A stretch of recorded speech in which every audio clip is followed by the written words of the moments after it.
да се воведат механизми кои нема да дозволат билатерални спорови да се пречка за остварување на заедничка цел.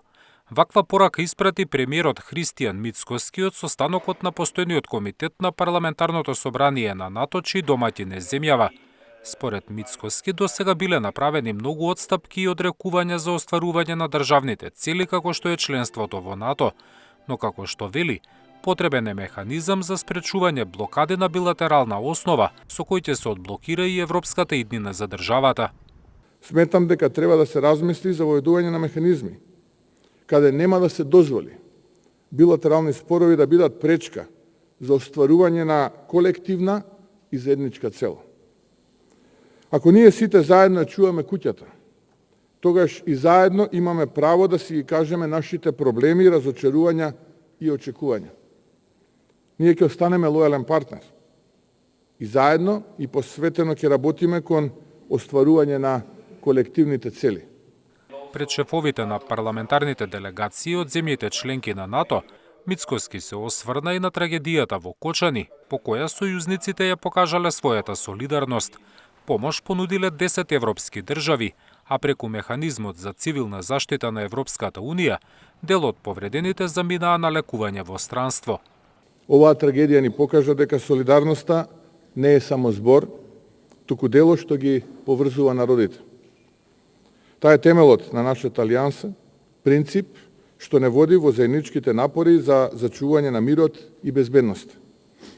Солидарноста значи дека кога еден од нас страда, сите страдаме. Кога еден е во неволја, сите притрчуваме на помош.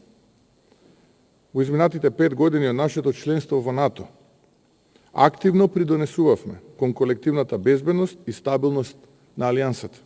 Состанокот на парламентарното собрание на НАТО, кој се одржува во Скопје, доаѓа на 5 годишнината од членството на земјава во Северноатланската алијанса, а денеска се одбележуваат и 76 години од основањето на НАТО како камен темелник на европската и северноамериканската безбедност.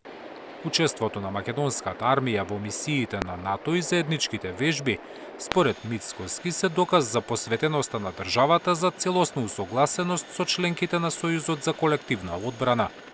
Одржувањето на состанокот во Скопје пак, според министерот за одбрана, е потврда на сојузничката соработка.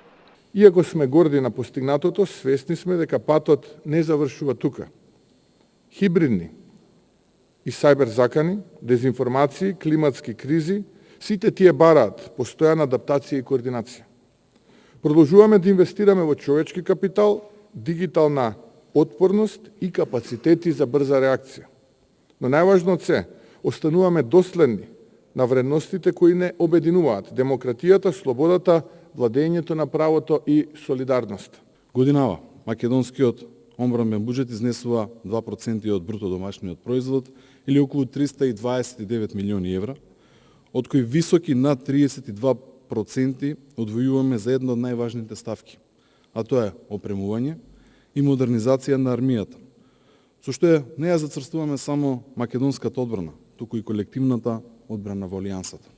Војната и билатерална соработка биле тема и на средбата меѓу Мицкоски и Мисајловски со двајца конгресмени од Соединетите Американски држави, а како што велат од амбасадата во земјава, на средбата била истакната заложбата за продолжување и зајакнување на партнерството како врвен приоритет за промовирање на безбедноста и стабилноста во регионот. Зоран Јаневски, Сител телевизија.